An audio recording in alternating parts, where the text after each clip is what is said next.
o seu nome gentio. Ele preferia ser conhecido por esse nome gentio, por Paulo, porque acreditamos fosse esse uma forma muito melhor para poder evangelizar as nações gentias, nações pagãs. Ao se apresentar com o nome romano, era mais prático para ele, mais cômodo para ele, então, evangelizar, né? Mas esse mito que dizem aí que Deus trocou o nome dele quando ele se converteu, é isso que é a mesma, apenas mito, né? Então, quem escreve a carta é o apóstolo Paulo. Você pode encontrar isso lá em Efésios 1, Atos capítulo 13, verso 21, Filipenses 3:5, né? Em todas as suas 13 epístolas ele se identifica como Paulo, né? O apóstolo Paulo. A data que foi escrita a carta, de acordo com Atos 28:30, que nós gostaríamos de ler esse texto com os irmãos que estão nos acompanhando. Atos capítulo 28, e o versículo de número 30, está escrito da seguinte forma: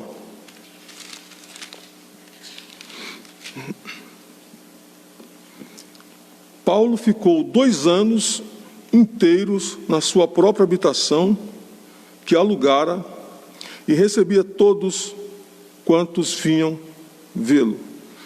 Quando Lucas escreve essa narrativa, ele está mostrando que Paulo ficou 2 anos em uma prisão domiciliar.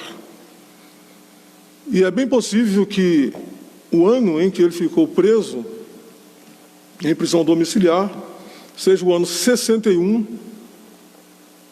do ano 61 ao ano 62 depois de Cristo.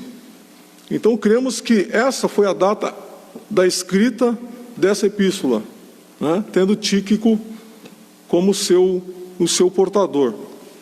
Se você observar lá na carta aos Efésios, capítulo de número 6,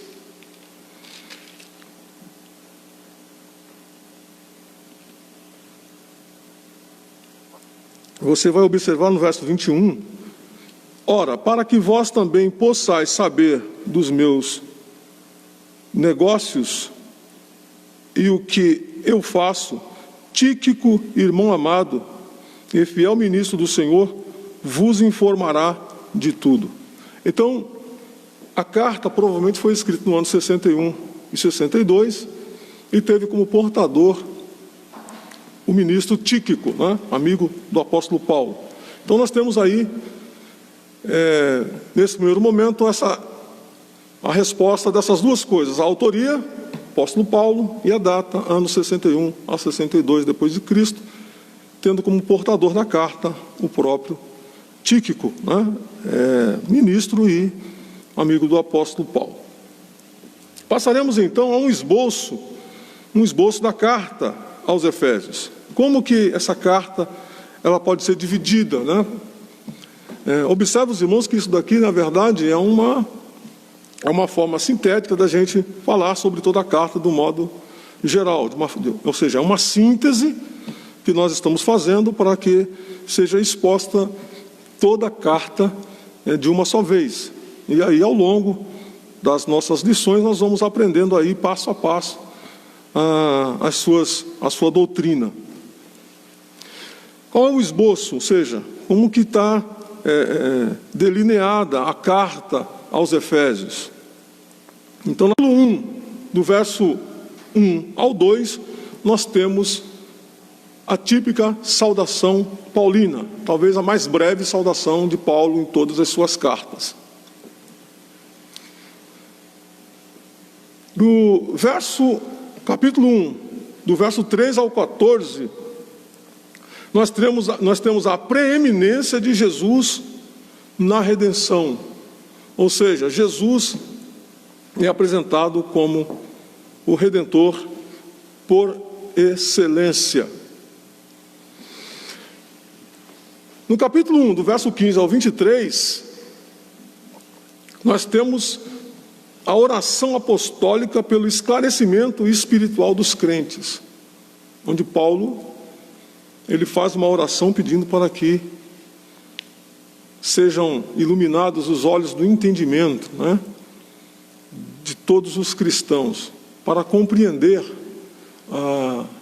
o grande mistério que está sendo revelado. O mistério, na verdade, que esteve oculto desde o início dos tempos.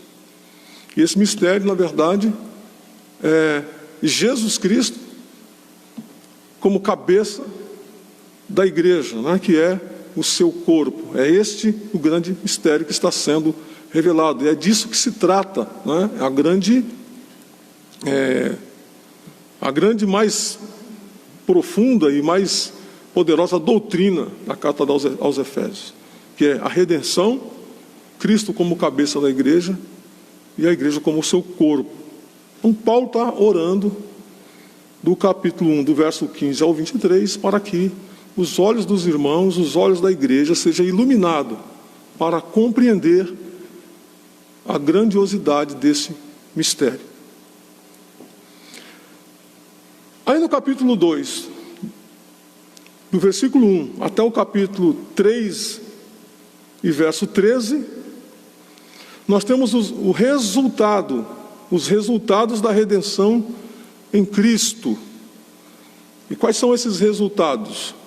Nós temos graça da parte de Deus, paz, reconciliação, não é? Somos santificados, justificados, enfim, existe uma série de bênçãos espirituais que nós recebemos a partir da redenção. O homem só pode ter paz com Deus a partir da redenção. O homem só pode ser reconciliado com Deus a partir da redenção. O homem só pode ser justificado a partir da redenção. Também só pode ser santificado a partir da redenção. Então,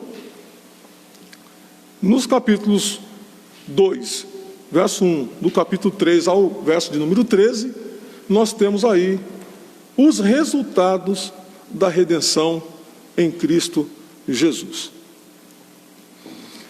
No capítulo 3, do verso 14 ao 21, e aí é a última parte dessa primeira divisão, nós temos a oração apostólica pelo esclarecimento espiritual dos crentes.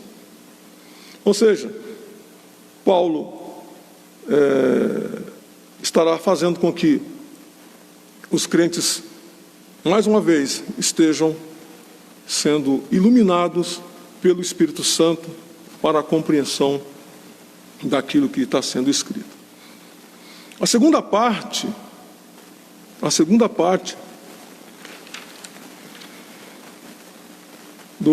dessa divisão, dessa epístola, fala sobre instruções práticas para a igreja e para os crentes do modo em geral. Do capítulo 4, do verso 1 ao 16, nós temos Paulo implementando o propósito de Deus. O propósito de Deus é que judeus e gentios sejam apenas um.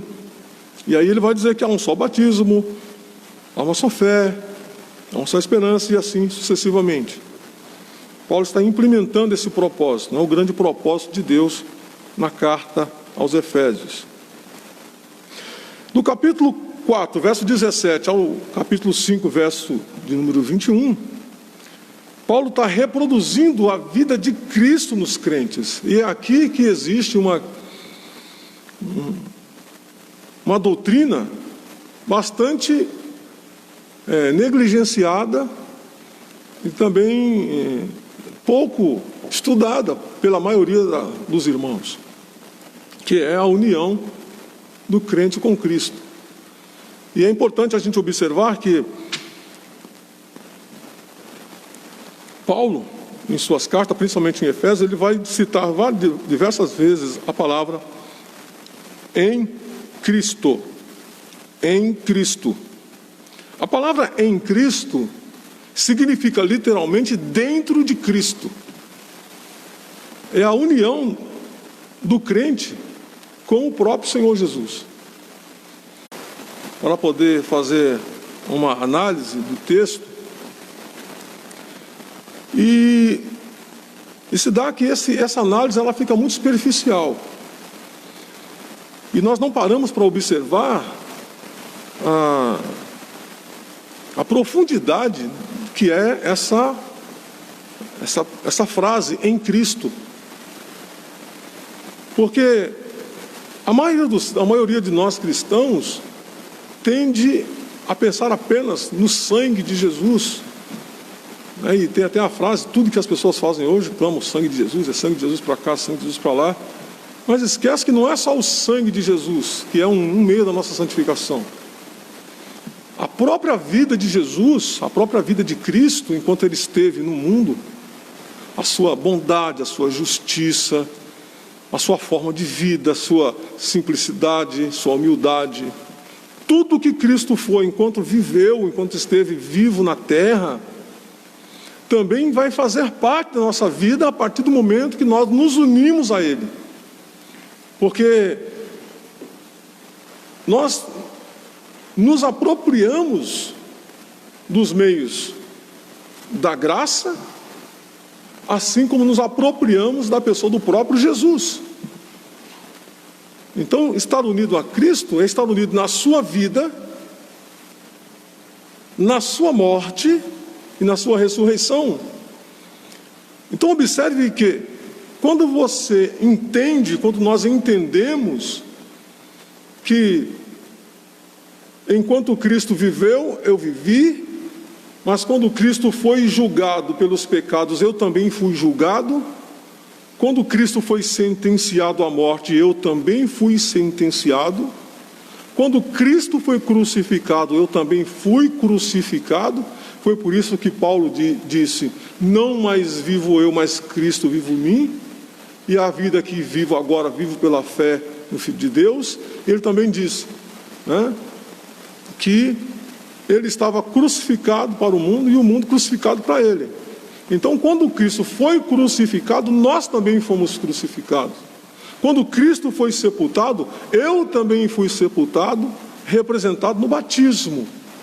Quando Cristo saiu da sepultura, eu também ressuscitei com Ele, representado ao sair das águas batismais. E agora Cristo está nos intercedendo por nós. Então observe que apropriar da vida de Cristo é você apropriar-se da vida, da morte e da ressurreição.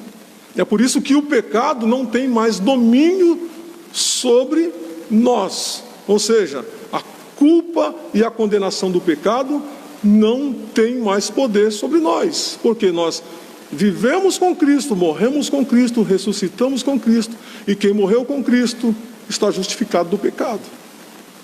É isso que está sendo ensinado na carta aos Efésios. Aí você pode me perguntar assim, mas pastor, quer dizer que a partir de então, no momento que eu fui crucificado com Cristo e ressuscitado com Cristo, eu não peco mais? Não, de maneira nenhuma. Significa que você foi justificado do pecado, foi liberto da culpa, mas que você ainda está num processo de santificação. Porque na redenção, na morte, na ressurreição de Jesus Cristo, quando nós nos identificamos com Ele, nós recebemos duas bênçãos maravilhosas. A primeira, a justificação, e a segunda, a santificação posicional. Então, do modo objetivo, de uma maneira objetiva, você foi justificado do pecado, é como se você nunca tivesse pecado, e você também foi santificado, você se tornou santo a partir desse momento. Isso é na redenção. Agora, entre a redenção e até o final, que é o último momento, quando Cristo voltar para arrebatar a sua igreja, nós temos a santificação final, que é chamada de glorificação. Então, entre a redenção e a glorificação final, nós temos um percurso ainda para correr, que é a santificação progressiva. Então, é isso que Paulo ensina na carta aos Efésios. Você foi justificado, santificado, mas está numa carreira progressiva para a glorificação final, onde o pecado nunca mais terá domínio sobre você. Então, poderíamos resumir isso assim: eu fui salvo do pecado, estou sendo salvo do pecado e serei salvo do pecado de uma vez por todas. É isso que Paulo está ensinando aqui na carta aos Efésios. Grande propósito de Deus. No capítulo 4, do verso 17 ao capítulo 5, de número 21, como disse, Paulo está reproduzindo a vida de Cristo nos crentes. No capítulo 5, verso 22, até o capítulo 6 e versículo 9, Paulo está aplicando a autoridade de Cristo aos relacionamentos no lar. Aí Paulo vai então trazer à tona os relacionamentos entre marido e mulher, entre pais e filhos, entre senhores e servos. Ele vai estar regulamentando todos esses relacionamentos. Ele vai mostrar que a relação entre o marido e a mulher é a mesma coisa entre Cristo e a igreja. Que o marido deve amar a esposa como Cristo amou a igreja, e a igreja se submete ao marido como a igreja, ou seja, a esposa se submete ao marido como a igreja se submete a Cristo, com o propósito de purificar pela lavagem de água pela palavra, para apresentar uma igreja sem mácula, sem ruga, e gloriosa e santa a Deus. Então preste atenção. A carta aos Efésios, ela não só apenas ensina a respeito da redenção, mas ela explica também o modo santo de vida que a igreja precisa ter enquanto está na terra. Filhos precisam respeitar pai e mãe, obedecer, esposa submeter ao marido, marido amar a esposa, os patrões respeitar os empregados, empregados respeitar os seus patrões, mesmo aqueles que não são evangélicos. Porque muitas pessoas tiram proveito disso. Meu patrão é crente, eu posso chegar a hora que eu quiser, eu posso... Não, pelo contrário, é aí que a gente tem que fazer o melhor ainda possível. E aos patrões que são cruéis, ruins, que você talvez não goste dele, você tem que trabalhar para ele como se estivesse trabalhando para Deus. Porque assim eram os cristãos, séculos atrás, quando iam para o serviço, eles tinham o serviço como se fosse um momento de culto. O trabalho que realizavam era como se estivesse cultuando a Deus. Então essa é a proposta do apóstolo Paulo. Essa é a proposta da carta aos Efésios. No capítulo 6, verso 10 a 20, nós temos Paulo trazendo para nós uma visão da capacitação e do equipamento para a batalha espiritual, mostrando para nós que os cristãos estão envolvidos em uma batalha espiritual, numa guerra espiritual, e não é contra a carne nem o sangue, mas contra os principados, contra as potestades, contra os dominadores deste mundo, contra o príncipe das trevas. Então o crente está numa batalha, e a batalha do crente não é só contra o diabo, não é só contra o reino das trevas. O crente também é contra o mundo. E a Bíblia fala que aqueles que são amigos do mundo automaticamente são inimigos de Deus. Então nós temos uma luta também contra o mundo. E não só contra o mundo e contra o diabo, mas também temos uma luta contra a carne. E o apóstolo Paulo nos ensina que existe uma luta entre a carne e o espírito, né? Ele até coloca depois ali algumas coisas importantes em relação ao fruto do Espírito, né? E as obras da carne. Então essa luta constante. Aí ele diz para nós o seguinte: andai em espírito e não cumprireis os desejos da carne. Então o crente tem uma luta grande a vencer, e ele precisa estar equipado, né? com capacete da salvação, couraça da justiça, espada do Espírito, calçar os pés na preparação do Evangelho da paz. E além de tudo, orar em todo o tempo, como está explícito no texto, né? E no capítulo 6, verso 21 ao 24, nós temos a conclusão da carta aos Efésios. Então, isso foi uma exposição desse esboço, né, dessa epístola, para que a gente pudesse ter uma noção de toda a carta do capítulo 1 até o capítulo 6. Vamos prosseguir, então.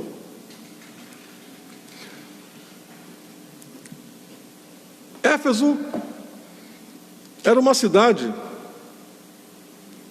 portuária. A cidade tinha um comércio vibrante.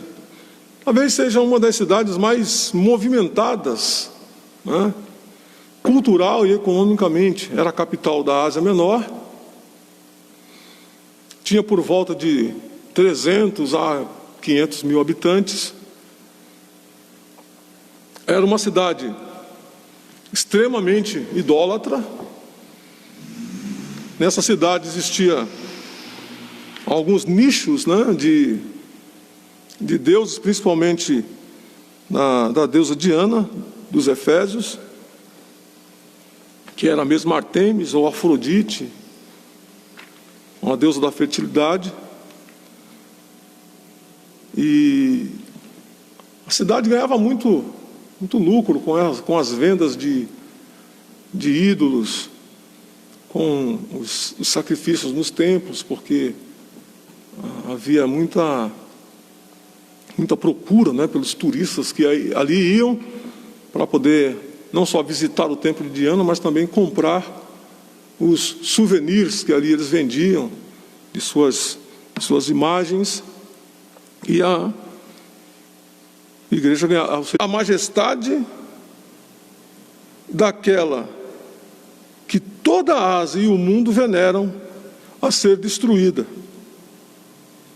E ouvindo, encheram-se de ira e clamaram, dizendo: grande é a Diana dos Efésios. E encheu-se de confusão toda a cidade, e unânimes correram ao teatro, arrebatando a Gaio, Aristarco, macedônios, companheiros de Paulo na viagem.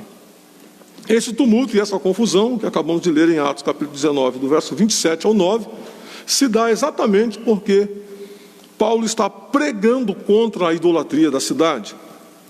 Paulo está, então, fazendo com que o comércio relacionado àquela deusa venha despencar, venha cair, e eles tenham muitos prejuízos, não é? Então Paulo está pregando sobre isso, e muita gente se convertendo, muitas pessoas se aderindo ao Evangelho. Paulo prega aí muito tempo o Evangelho nessa cidade, muita gente se converte, e a igreja aí é plantada, né, nesse local. Atos capítulo 20, verso 31, olha só o que diz aí. Vamos dar uma olhada, só para você não perder o fio da meada, como diz aí. Vamos ver, Atos capítulo 20.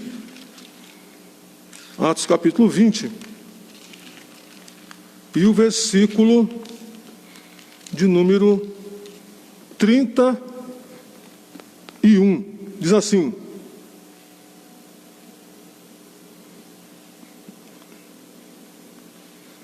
portanto, vigiai, lembrando-vos de que durante 3 anos não cessei, noite e dia, de admoestar com lágrimas a cada um de vós. Ou seja, Paulo ficou 3 anos aí nessa cidade e plantou então a igreja de Éfeso, né? E a sua carta, a carta que nós estamos estudando, ela é endereçada aos crentes e fiéis da Ásia. Muitos estudiosos acreditam que esta carta ela é uma carta circular, né, que era endereçada a todos os crentes naquela região, eram lidas em cada igreja. Mas a referência é que ela era para os crentes e fiéis em Cristo Jesus. o propósito e a mensagem da carta aos Efésios. Mostrar que Cristo está no controle de todo o universo. Em Efésios capítulo 1, verso 20 ao 22, mostra que Cristo como aquele a quem tudo e todos está debaixo do seu poder, do seu domínio. Cristo está no controle de tudo. Isso vem a calhar nos dias que nós estamos vivendo, né? E também nos exorta a confiarmos mais no Senhor, a confiarmos em Deus. E nós sabemos que o Senhor Jesus, Ele está no controle de tudo, que Ele não perdeu o controle, não perdeu as rédeas da história, não perdeu as rédeas do universo, tudo está na mão dEle. A igreja é dEle, tudo é dEle. Como está escrito no Salmo 24, do Senhor é a terra, a sua plenitude, o mundo, os que nele habitam. Tudo pertence ao Senhor. Né? Tudo foi criado por Ele, para Ele são todas as coisas. Cristo está no controle, meu irmão. Acredite, Cristo está no controle de tudo. Portanto, nós precisamos dominar o nosso medo e confiarmos mais em Jesus, confiarmos mais em Sua palavra e confiarmos que Ele é poderoso para abençoar e dar vitória à sua igreja nesse tempo difícil. Um segundo propósito que está implícito no texto da carta aos Efésios é exortar os crentes a abandonar a velha vida e adotar um novo estilo de vida. Lembra que nós lemos em Atos 19, verso 27 ao 29, da grande idolatria da cidade? As pessoas estão se convertendo, estão vindo para a igreja, para uma nova realidade espiritual. Estão deixando o mundo da idolatria, estão vindo para o mundo do Evangelho. É uma nova realidade. E eles estão se aderindo ao Evangelho, estão sendo transformados e mudados pelo poder da palavra e da pregação de Paulo. E Paulo, então, agora está exortando os crentes a mudar de vida, a abandonar a velha vida, a abandonar os velhos hábitos. Eles precisavam abandonar toda a idolatria. Os velhos hábitos, era uma cidade gentia, tinha muitos maus costumes, prostituição, adultério, comércio ilegal, tantas outras coisas que ali haviam na vida daquela sociedade. Mas agora eles estavam vindo fazer parte de um povo que tem como prioridade viver em santidade.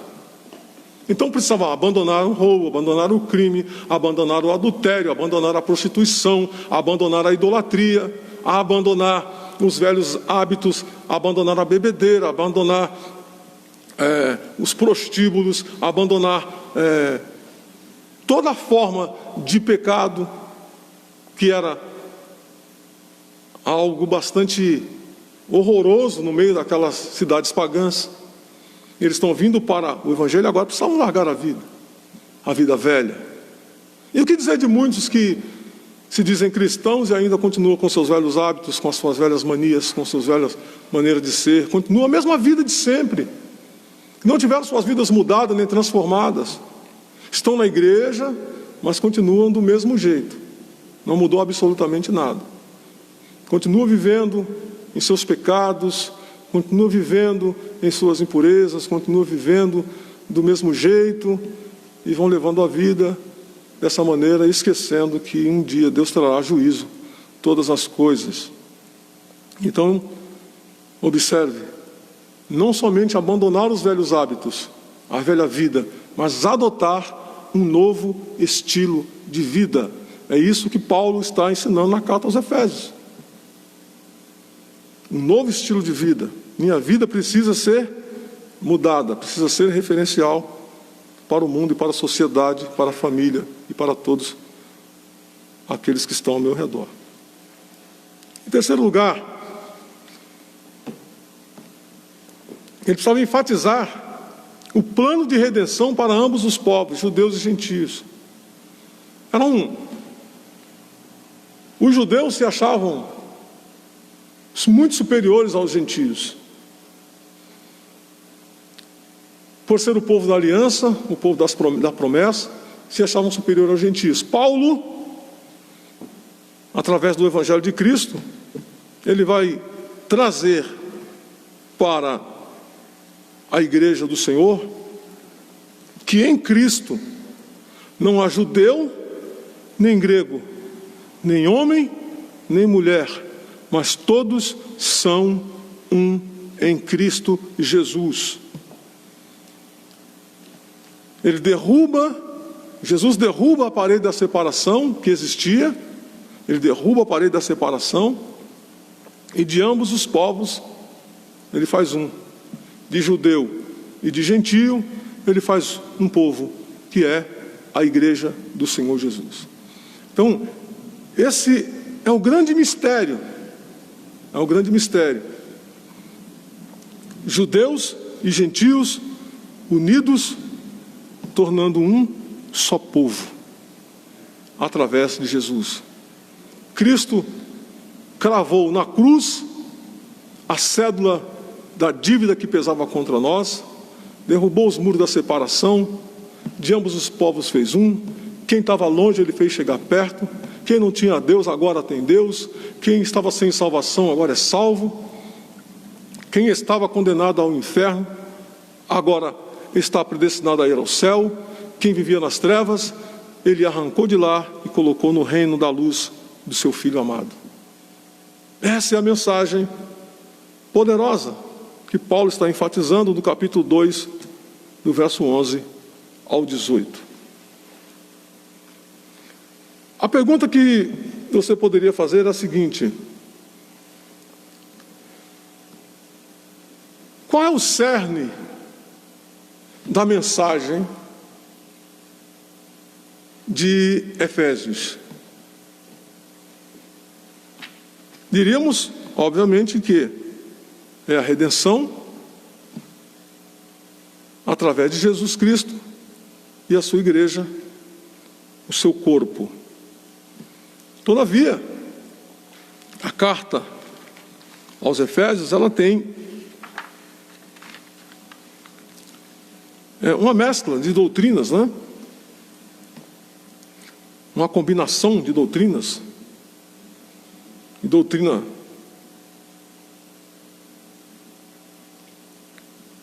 fé e prática da vida cristã, onde nós podemos observar isso, né? Nessa carta tão maravilhosa que é Efésios. Nós temos Jesus Cristo como cabeça, a igreja como corpo, e dentro dela podemos classificar outros desdobramentos, né?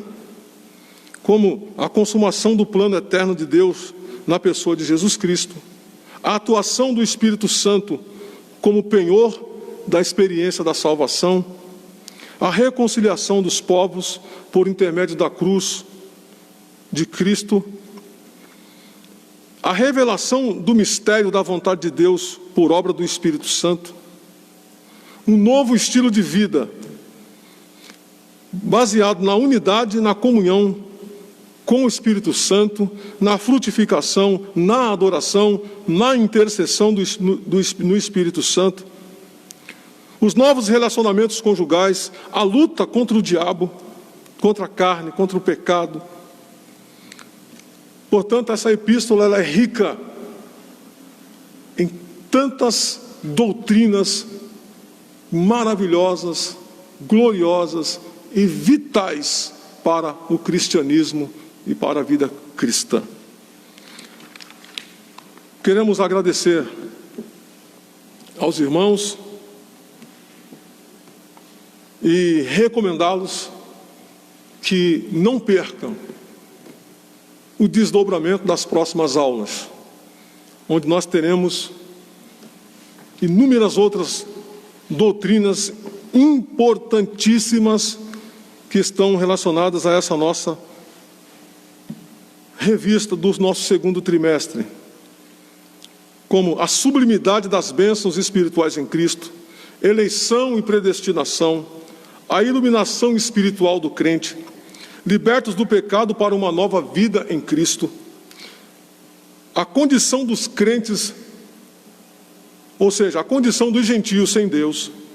Cristo é a nossa reconciliação com Deus, edificado sobre um fundamento dos apóstolos e dos profetas, o mistério da unidade revelado, a intercessão pelos efésios, atributos da unidade da fé, humildade, mansidão e longanimidade, a conduta do crente em relação à família e a batalha espiritual e as armas do crente. São todas lições preciosas que nós estaremos estudando ao longo dessa nossa revista. Concluindo, a presente epístola nos convoca a viver uma vida santa, a batalharmos na força do Senhor contra o pecado, contra a carne e o diabo, e estarmos unidos a Cristo, que é a cabeça da igreja.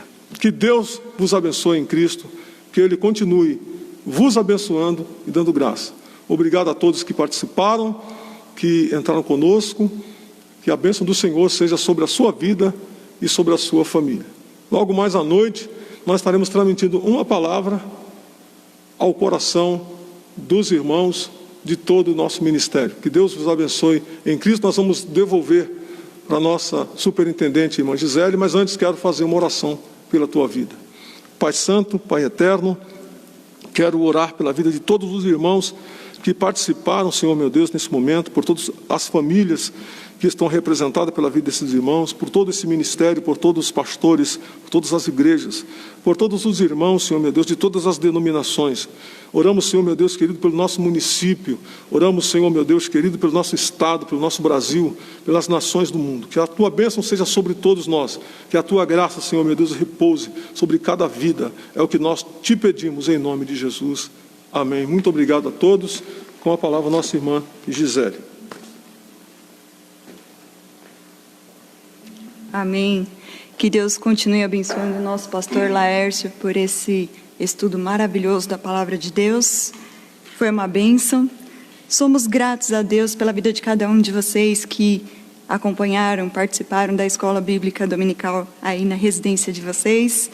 Foi a nossa primeira tentativa de EBD online. Foi feita com muito carinho. Esperamos que os irmãos tenham gostado. Na semana que vem, pretendemos usar um aplicativo diferente, algumas coisas aí para melhorar a qualidade dos slides, fazer alguns ajustes e, quem sabe, até fazer uma interação aí com os irmãos por meio de perguntas e respostas. E por falar em perguntas, quem me conhece sabe que eu gosto muito de fazer perguntas. Então, lá vão algumas. A nossa revista, A Igreja Eleita, certo? O tema da revista, então, Igreja Eleita. A Bíblia diz que Deus nos elegeu antes da fundação do mundo, certo? Estamos, então, todos predestinados incondicionalmente à salvação ou à condenação? Teria Deus escolhido alguns para salvar e outros para condenar, independente do que as pessoas fazem? E se Deus nos abençoou com toda a sorte de bênçãos espirituais nos lugares celestiais, por que o crente passa por dificuldades? Seria falta de determinar, de tomar posse da bênção? Poderia responder isso agora, mas perderia a graça. Se você quer saber essas e outras respostas, não perca as próximas EBDs online da Igreja Assembleia de Deus, Jardim Carvalho, Ministério Ansalca, Guarulhos. Lembrando que o culto à noite começa às 18h30, amém? Que todos tenham uma ótima semana e que Deus abençoe a todos vocês.